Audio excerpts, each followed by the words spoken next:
Hello, this is Michael Shawn. You know, people are continually asking me about the Free Range Texan podcast.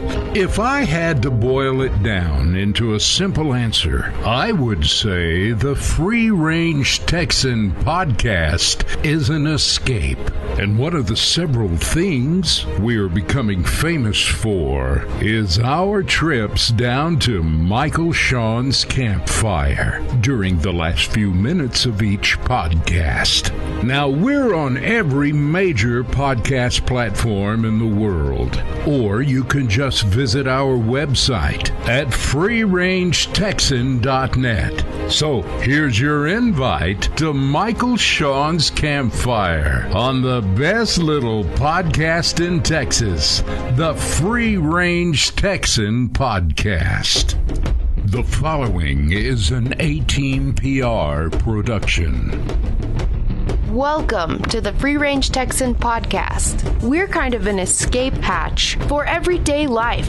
We know today's world has issues. Maybe that's just all the more reason to spend some time. So saddle up with a bunch of Free Range Texans.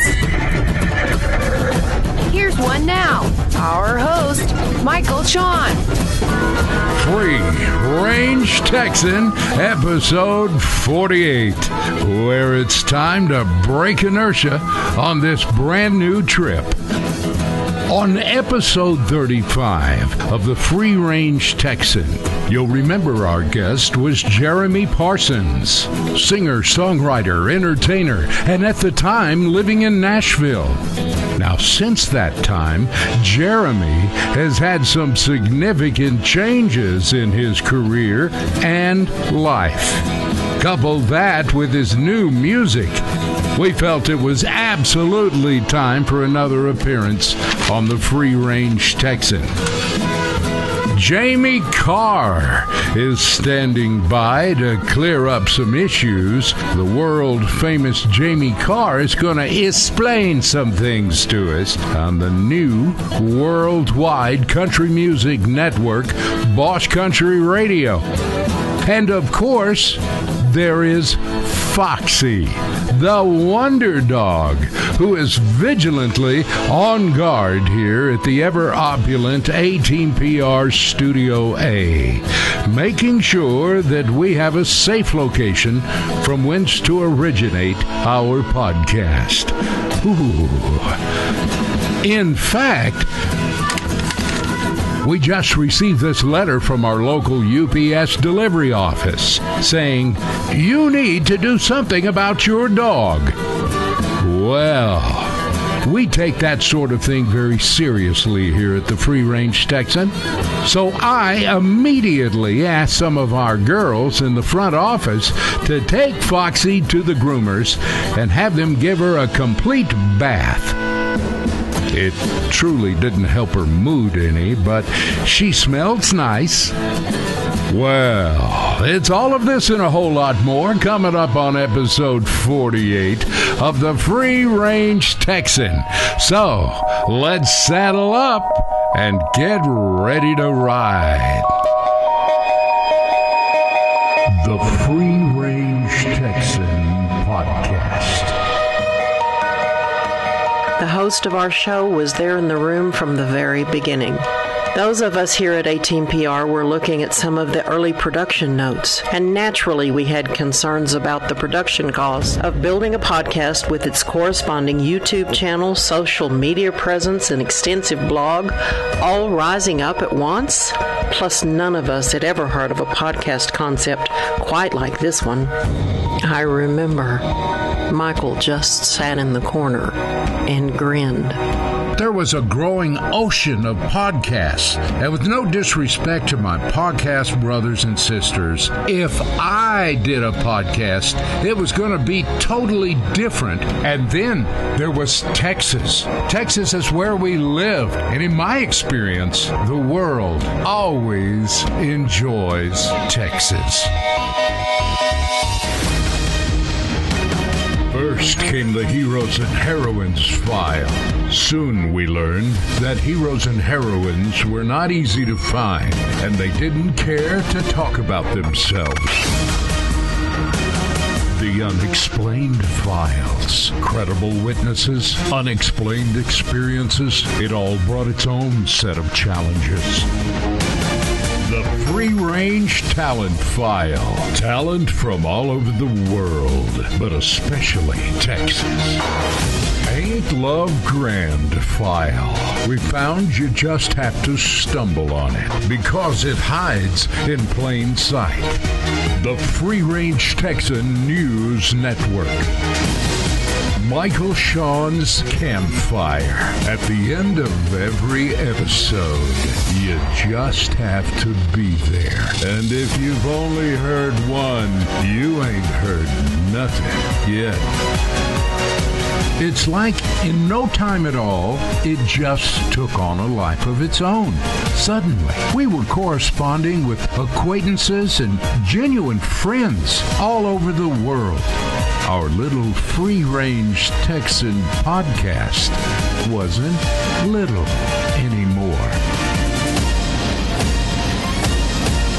The Free-Range Texan podcast. Thank you for listening.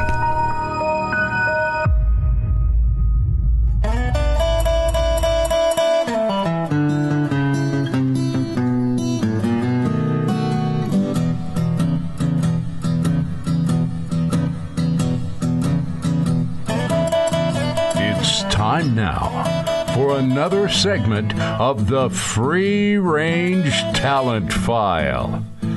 Brought to you by A-Team PR, bringing a host of creative media production and public relations services to our exclusive list of clients.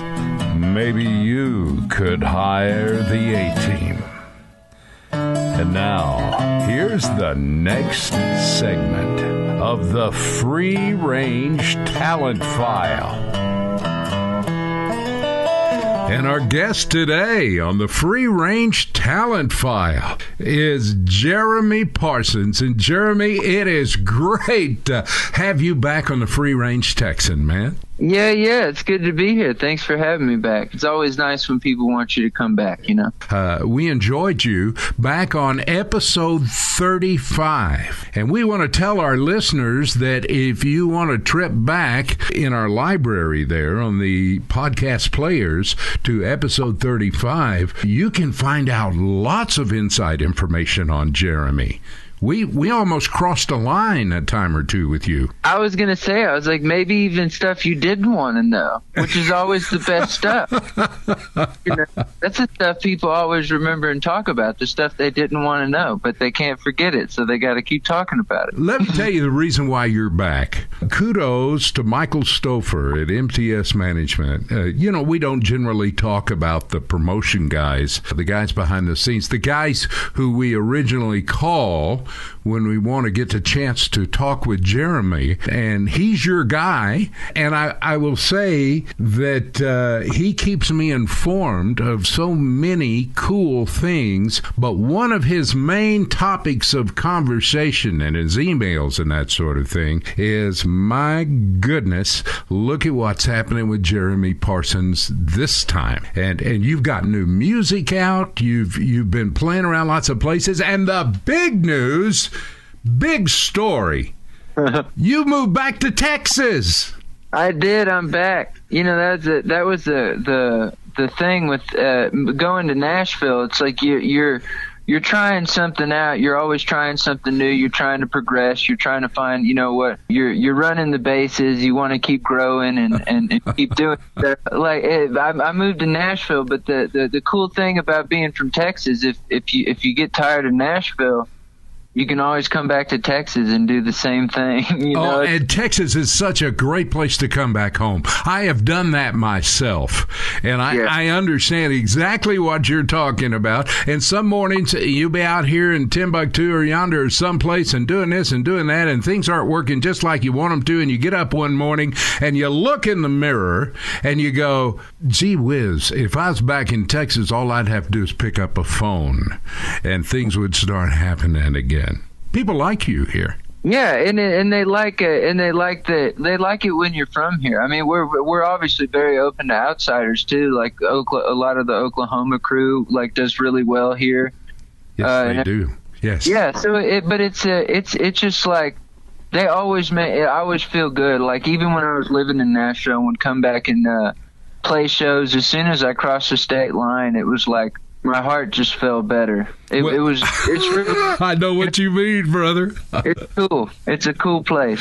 I'm proud to be from here. I want to ask you this. I'm going to put you on the spot just a little bit here, but since episode 35, which was a few months back, and you were on the Free Range Texan Inn, and I warned you, if you'll remember that episode in that interview, I warned you that we wanted to have you back. And as we began to get all this remarkable information in about you and your career. So it's been, I came back and, I playing a bunch of shows. Everything was going, perfect, and then a bunch of stuff happened with coronavirus. So yes. Yeah, it's been a journey, and it's been something that I've been doing this for over 10 years now, with the outside journey of trying to survive and stay healthy and also be an artist. It's been quite a journey between the Facebook Lives and kind of trying to find that your live show energy, like when you're just playing to your own computer camera or something. Okay, well now let me just point something out, and it's kind of personal as far as you're concerned and as far as I'm concerned too, and that is when I was talking to you on the phone a few days ago and we were setting up this interview, and by the way, thank you for taking my call, Jeremy. I appreciate it. Oh, absolutely.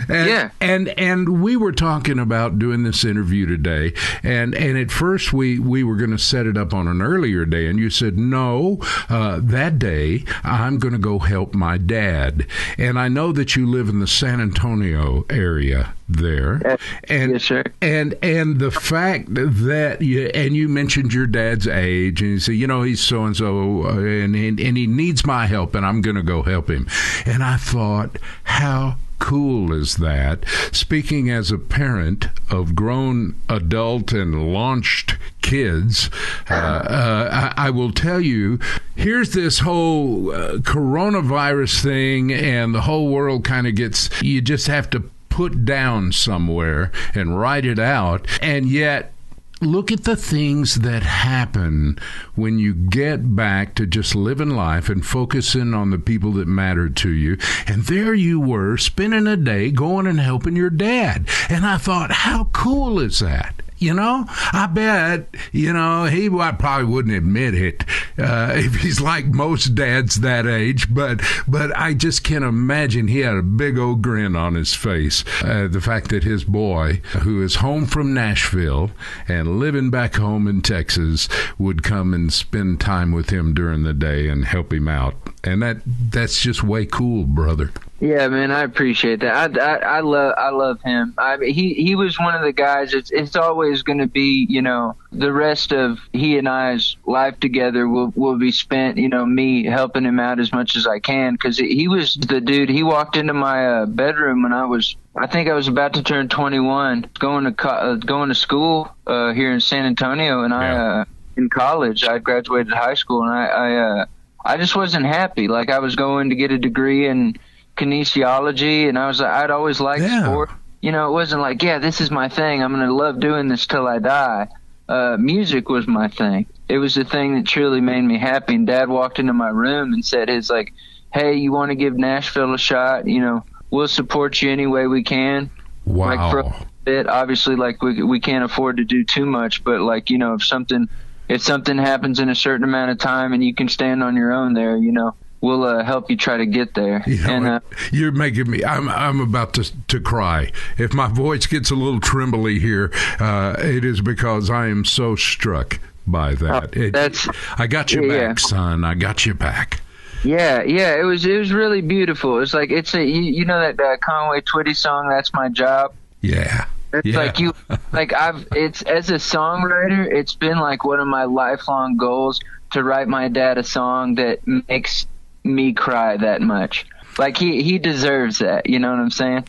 Okay. And that's one of the great things that I love every time I visit with you. We get over into the personal a little bit, and I appreciate you, little brother. It is going to continue to be fun to listen to you and to watch your career.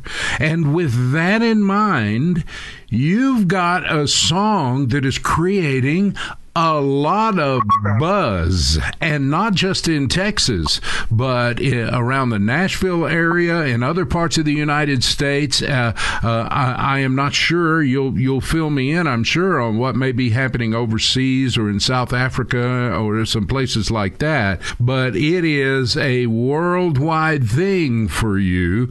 And again, MTS, your management folks, have mentioned it a few times to me, and they're pretty proud of you. But the name of your song is Tragedy.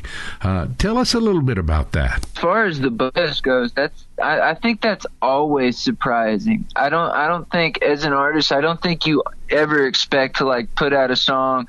You're like, well, I like it, but that doesn't mean everyone else will. But like, it's always so nice when something like this happens. And for me, it's kind of, it's been a journey. Like you're trying to build your fan base, trying to grow, trying to connect with new people. And this has been my fastest growing single. And, MTS, Michael Stover, like, I honestly don't know what I'd do without him and that group. Like, it's just, they work so harder than anyone that I've actually ever worked with as far as that side of the business goes. And when you find people like that, you hold on to them. But yeah, the reception of Tragedy has been like, is continuously shocking to me as far as like daily streams and everything, and people sharing it and like just sending me text messages that they don't have to. Like my Nashville buds, they all knew I moved back to Texas and they were sad to see me come back, but they get it.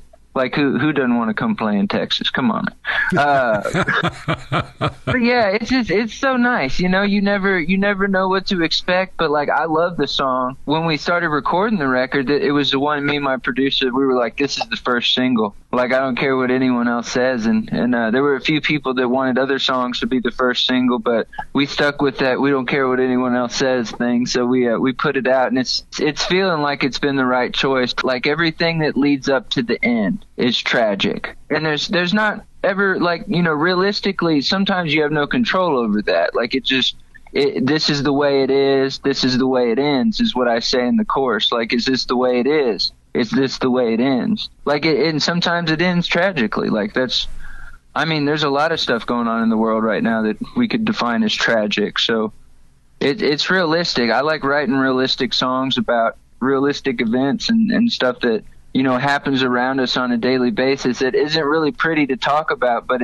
knowledge is power. If you're prepared for it, you can mentally be ready to work through it. I think that's one of the reasons why I enjoy an interview with Jeremy Parsons, because you can count on the fact he doesn't mind at all getting personal, and his music is one of the most personal parts about Jeremy Parsons. Jeremy, thank you for spending a little time with us here on the Free Range Texan. I did this last time, and I'm doing it again. I already know. I get a feeling. I get a little goose pimples sometimes. We would love for you to come back in the future and be a recurring talent here on the Free Range Texan. I would love to, man. I'm just a phone call away. Well, I appreciate that. Not everybody says that. Yeah. Oh, well, that's them and I'm me, and we'll always be good, man. You just let me know next time you want to talk. This is Jeremy Parsons' latest release, and a lot of people all around the world are making a big to-do about this, and we're going to let you hear why. Here it is, Jeremy Parsons' Tragedy on the Free Range Texan podcast. Found it there on the hotel floor, fist hole through the bathroom door. Nobody knows what the hell happened here. Mirrors broken, blood's on the sink. Sometimes things ain't what they seem. Ain't what they seem to be, just like you and me. Oh, ain't that a tragedy? Or is this reality? Oh, is this the way it is? Oh, is this the way it ends? Oh, what a tragedy.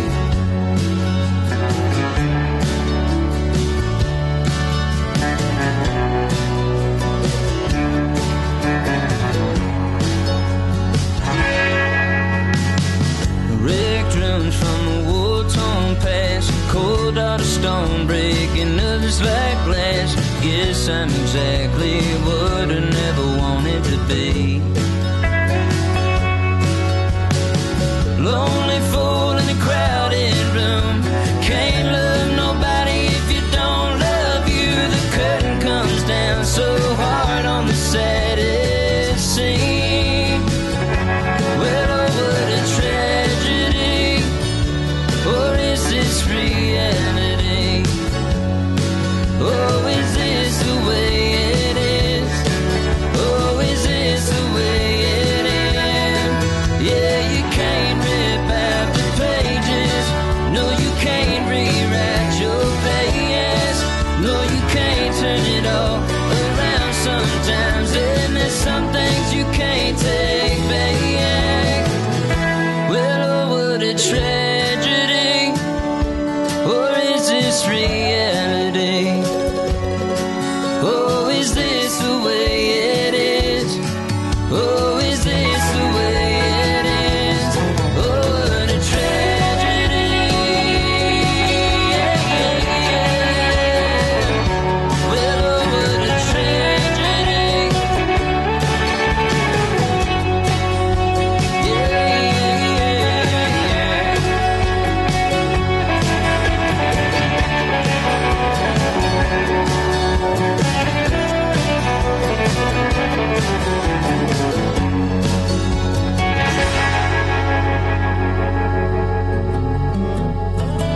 You've been listening to the Free Range Talent File.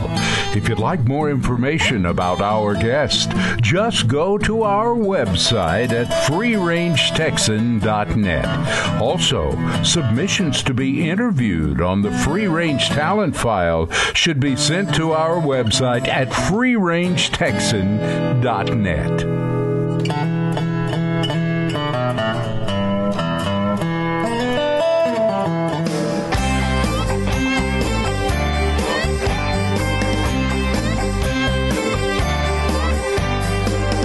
You know what we ought to do sometime, not right now, but sometime, there ought to be a cheap way for us to link our studios. See, and I don't have a camera right now, but I need to get a camera. We need to be able to link up your studio so you're not talking on the phone. You're talking through your microphone in your studio. Yeah. Well, yeah, because the reason I'm intimidated now. You're all equalized. Well, the reason. Well, I'm this free range Texan man. I'm the guy. Right. One of the things we like to do on Free Range Texan is call and check in with our friends, like our friends at Boss Country Radio. And we've got the world-famous Jamie Carr on the line. Hello, Jamie. Why, hello. It's nice. Thanks for calling. It's nice to be on this show. You know, Jamie, I like this show. I got to tell you, we get questions since we have talked about Boss Country Radio on the Free Range Texan, and I have people ask me, now explain to me again, what is this Boss Boss Country Radio thing, and which station do I listen to hear it? Can you speak to that? Because we got a lot of our listeners who are big country western fans. What's the deal with Boss Country Radio? Boss Country Radio is built for people who love country music. We literally play everything from the Carter Family to Clay Hollis. And it is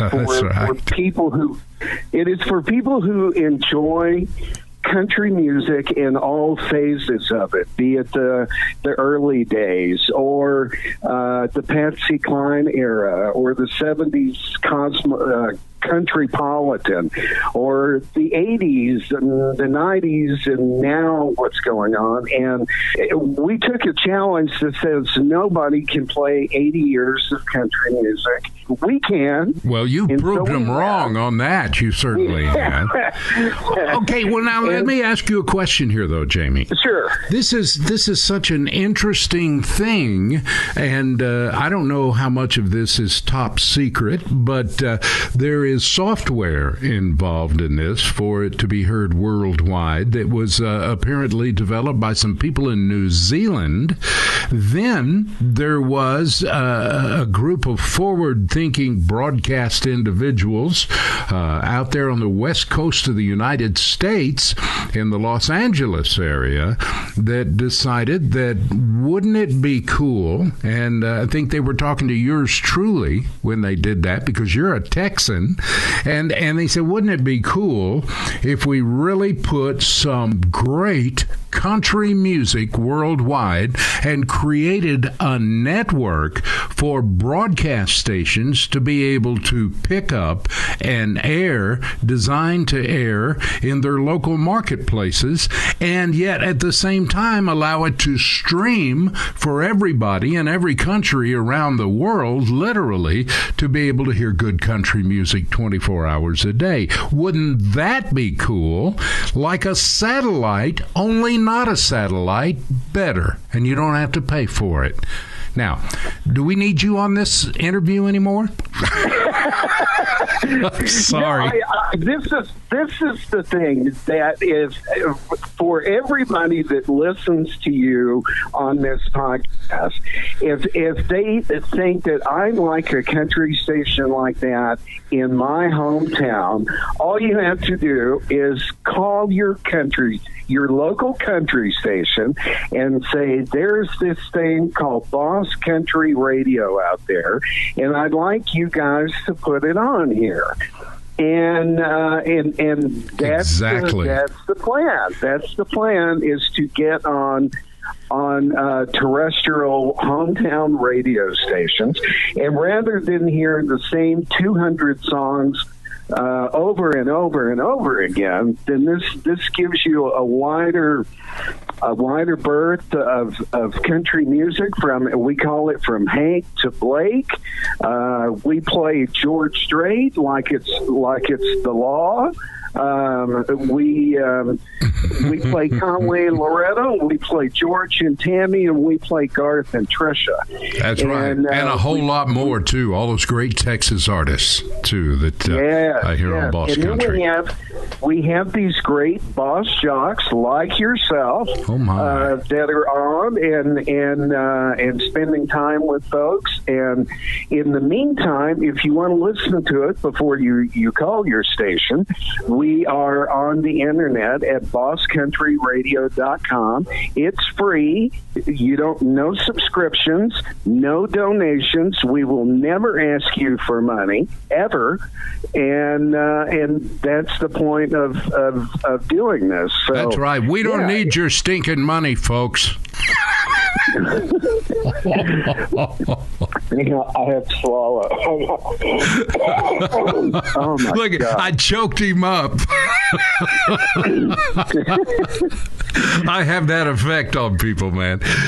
There's the real bottom line. We have a great opportunity with Boss Country for broadcast stations, but also another great opportunity for everybody in the whole world. You get people contacting you. I know I've heard Argentina. I've heard over in, down under, in all those places. Well, in our listener of the day, but it was a guy that is from Australia and is a recording artist in Australia.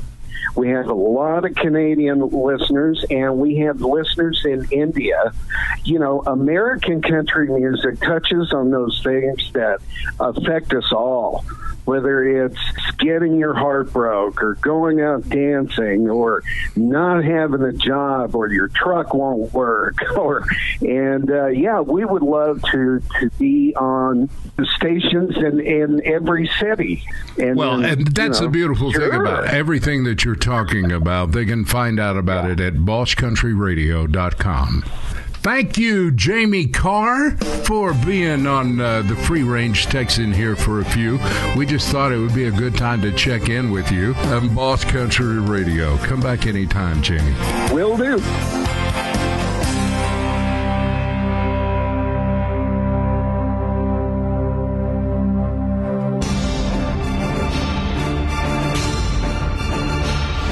Digital recording device will travel. Hi, this is Michael Shawn. I guess you've heard what people are saying about my Campfire.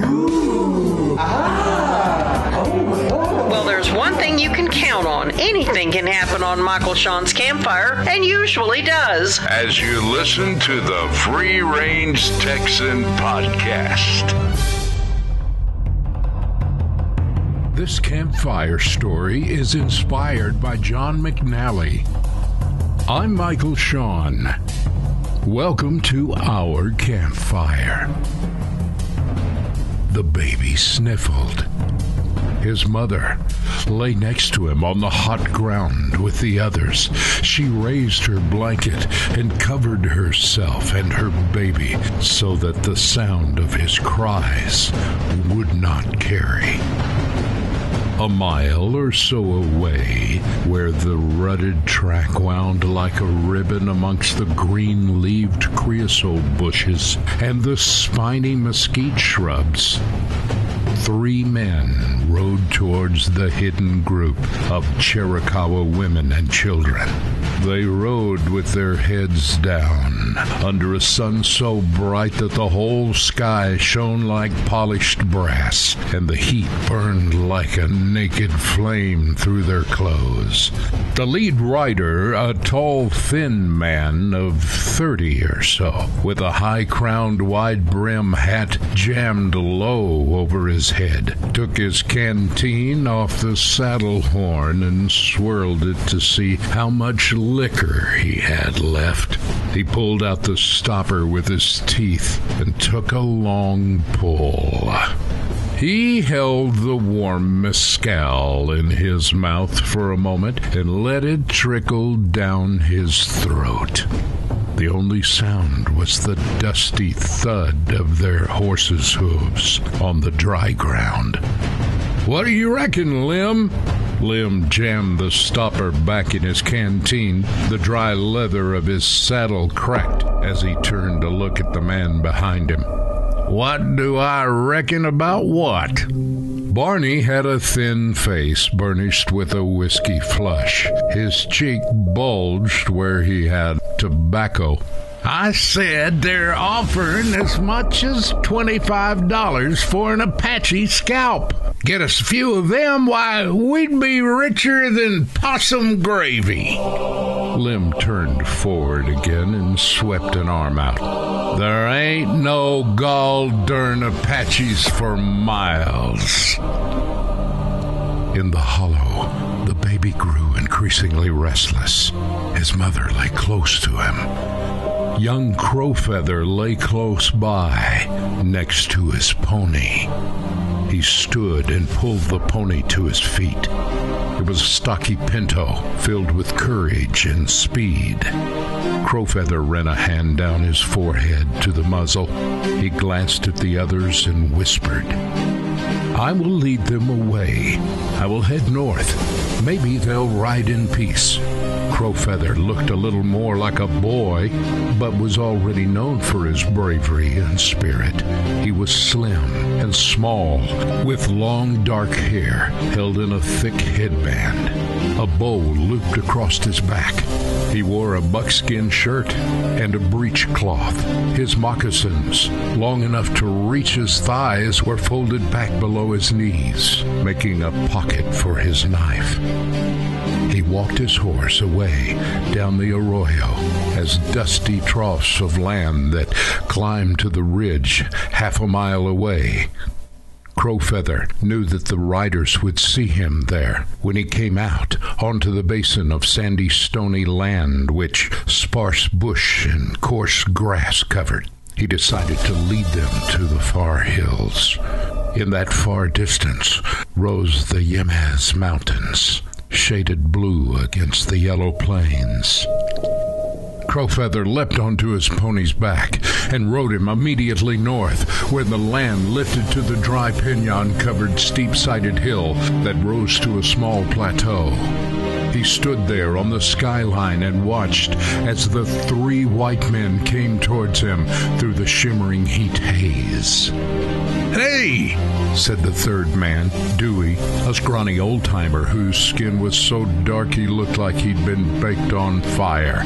"Look it! There's $25 worth of Apache set there watching us." They nudged their horses over towards the hills where Crowfeather waited. The young brave dismounted. He slid off the pony's back like water off a rock, and the young Chiricahua stood shoulder to shoulder with his proud pinto. Lim pulled out his Mississippi rifle, loaded her up, thumbed back the hammer, and squinted down the sights. Barney said, "Don't spook him, Lim. Make sure you hit him, but good." The shot rang out. The big barrel lifted, and the recoil of the bullet missed Crowfeather and kicked up the dust about 10 paces to the right. Lim rammed the rifle back in his saddle holster and said, "Well, mule dung. Barney hollering at my ear didn't help none. I had him deader than a doornail until you started yapping." Barney turned in his saddle and looked at Dewey. Dewey raised his eyebrows and said, "Lim, whenever you fire that gun, the safest place to stand is near the feller you're aiming at." "I killed me plenty," said Lim, "and they all deserved what they got. Apaches ain't no different. Them fellers need killing anyhow, just on general principles." They looked over at the ridge and saw that the young brave had not moved other than to fold his arms across his chest and wait. Lim stretched forward in the saddle, leaned his arms across the horn, and pushed his hat up on his brow with his fingers and said, "Look it! That boy reckons he ain't scared one bit. Let's cut some dirt. Let's get up there after him." The 3 of them kicked their horses into a run. Crowfeather watched them head his way and smiled. The others would be safe now. "I fight for my tribe," he thought. "It is these men who are at fault, not the Chiricahua. We welcome the challenge." In his short life, he had already proved that he could endure hardship without complaint, and that he was no stranger to fear. He watched the men ride towards him, and he could tell that they thought it would be a simple thing to kill him. White men had underestimated him before and lived to regret it. "Come then, white men, if you seek to harm me, then we shall ride the clouds together." Crowfeather's pony stamped his hooves, tossed his head, and shook his mane. Crowfeather vaulted onto his back, and the 2 of them rode off at a speed flowing with grace and elegance into the hills. Lim, Dewey, and Barney whooped and hollered, slapped their horses, and booted them with a wild, untidy run after him. Crowfeather knew where he was leading them, and the 3 men followed in a reckless haze of alcohol and dust. It was about then that 2 Chiricahua men sat on ponies on a far peak and watched. The boy has done well. Yes, he has saved my grandson, said the old chief. He will lead them towards us, but we will watch. Let us give him this day. The scalp hunters chased Crowfeather across the land, and he led them higher into the jagged hills. Lim was the first one to start to lose interest. He could feel his horse tire. He slapped him on the rump and lashed the rawhide reins across his shoulders. He loosened the reins and let the horse work its own way up the crest of the hill. He reloaded his Mississippi rifle as he rode. They saw the young Chiricahua top the rise and raced down the other side. They felt as though they were closing in. His horse must be played out by now, shouted Barney. I could have sworn it almost stumbled. The land hardened as they saw the boy's silhouette moving down the steep incline in a thick screen of powdery dust.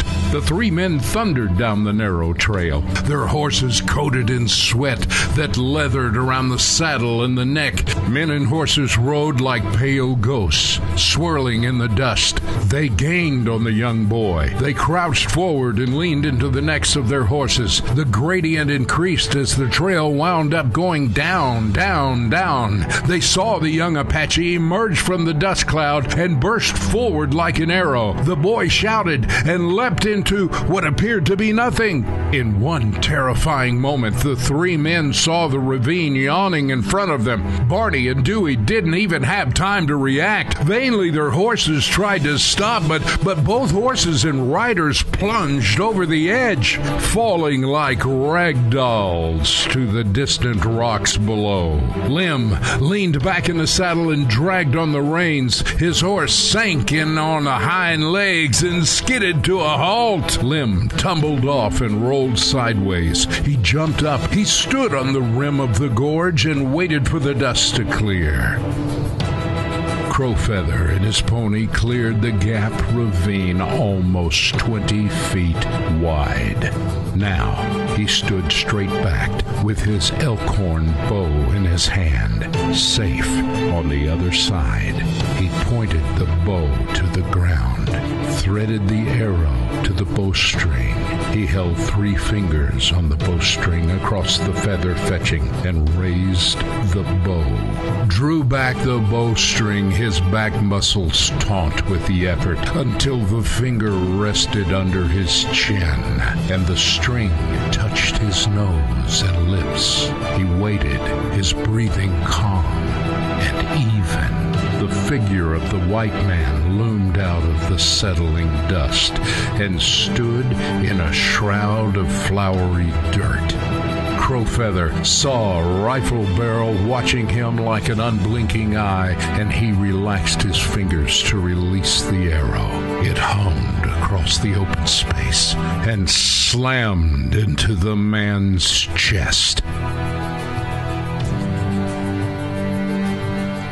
The 2 old Chiricahua on the hill watched, and the old chief said, "What did he shout as he made that jump?" The brave next to him said, "The Mexicans have their own name for Crowfeather. He used that. He shouted Geronimo as he jumped." And that's how it all started. Maybe. I'm Michael Shawn. Thanks for joining us at our campfire. Adios, my friends.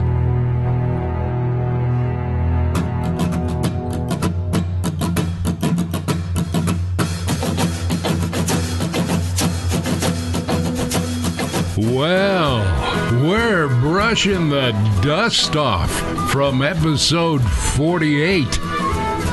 I think the key word there was maybe. Boy, you folks, you just have no idea how much we enjoy doing the campfire. Well, it's Free Range Texan. Thanks you, Jeremy Parsons, for another of our enjoyable visits and for bringing the latest release, Tragedy. Great tune. Everybody likes that. Boss Country's Jamie Carr is always a great guest. He told me off mic, by the way, that Boss Country is looking for some additional on-air talent. Some of you pros out there can always contact Jamie by clicking on the Boss Country banner at freerangetexan.net. Free Range Texan episode 49 is scheduled for Thursday evening, July 2nd. If y'all get a chance to share our podcast, invite the folks to freerangetexan.net. It's all there. Foxy, get in the pickup. Take 'em home, sweetie pie. Thank y'all for listening to the Free Range Texan podcast, produced at 18PR Studios, out yonder in West Texas, with our host, who's been voted the hardest working man in podcasting, Michael Shawn. Feedback or submissions to our program can be submitted on our website, freerangetexan.net. That's freerangetexan.net. This is Sweetie Pie, on behalf of Michael Shawn and the crew here in Studio A, where we're all looking forward to spending time with you on our next bi-weekly episode of the Free Range Texan podcast. Y'all come back now, you hear?